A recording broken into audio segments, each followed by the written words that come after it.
Halo, saya Nancy Dinar dan ini adalah Nobel Idea. Siapa tidak kenal Michael Jackson, Freddie Mercury, John Lennon? Bahkan anak saya yang tidak pernah melihat mereka hidup pun menjadi penggemar lagu-lagunya.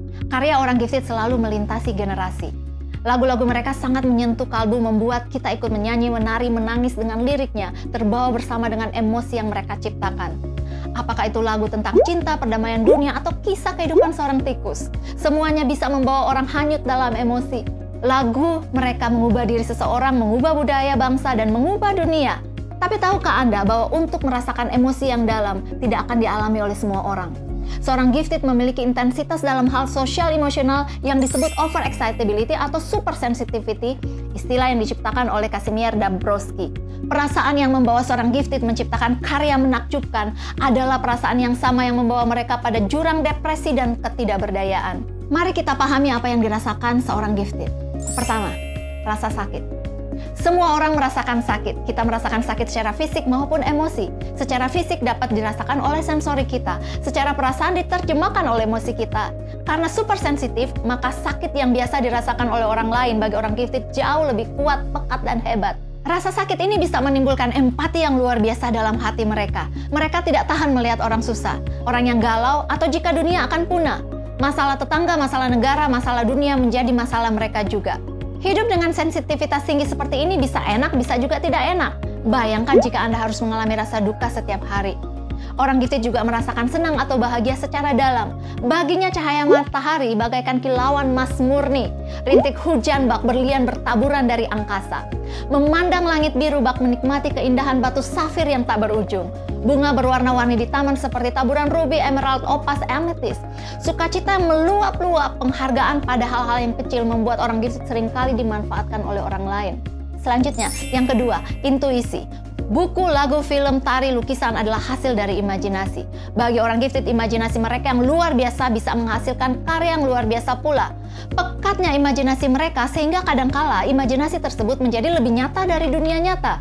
Seorang gifted jadi sulit tidur karena imajinasinya yang tidak berhenti. Imajinasi ini bisa seperti hantu yang mengikuti terus-menerus tanpa bisa diusir.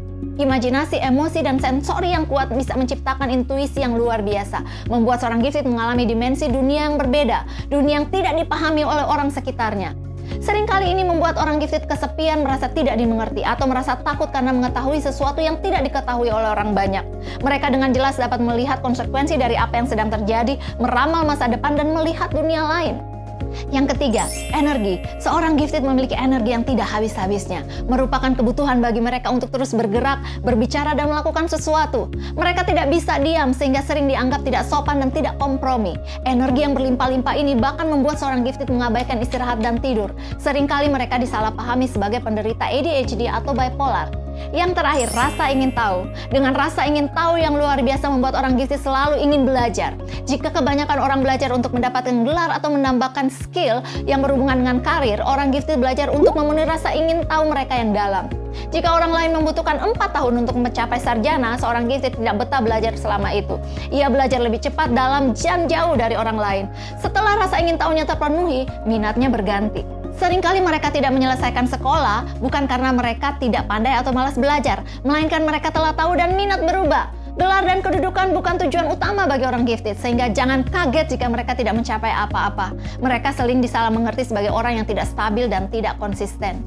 Hidup di dalam sistem yang tidak dirancang untuk mereka adalah tragedi. Orang gifted sama seperti produk yang tidak lolos standarisasi sehingga tidak bisa dipasarkan. Kemanapun mereka pergi, apapun yang mereka lakukan selalu diukur dari standar yang memang diciptakan untuk mereka yang normal. Mereka yang memiliki spesifikasi berbeda dari standar normal tersebut sering disebut abnormal.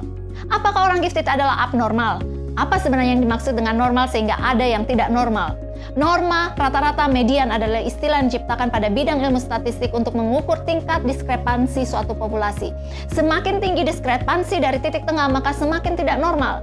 Sementara itu perasaan manusia, kebutuhan sosial, emosional manusia sangat beragam dan tidak bisa diukur secara linear.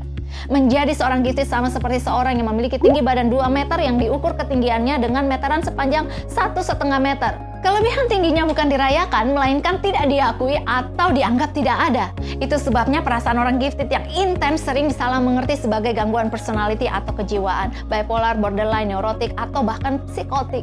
Sebagian besar psikolog atau ahli kejiwaan beranggap bahwa neurotisme sebagai gangguan atau masalah, atau dengan kata lain, sesuatu yang negatif. Hanya Kazimierz Dabrowski satu-satunya psikolog yang menganggap bahwa neurotisme seperti kecemasan dan depresi eksistensi sebagai tanda perkembangan yang positif, terjadi sebagai akibat dari seseorang yang melihat ketidakaturan atau ketidakadilan di sekitarnya, serta mengganggu emosinya. Mengapa ia berpikir demikian? Ikuti terus seri Noble Ideas ini untuk mengetahui dan mengenal lebih dalam tentang giftedness. Sampai jumpa.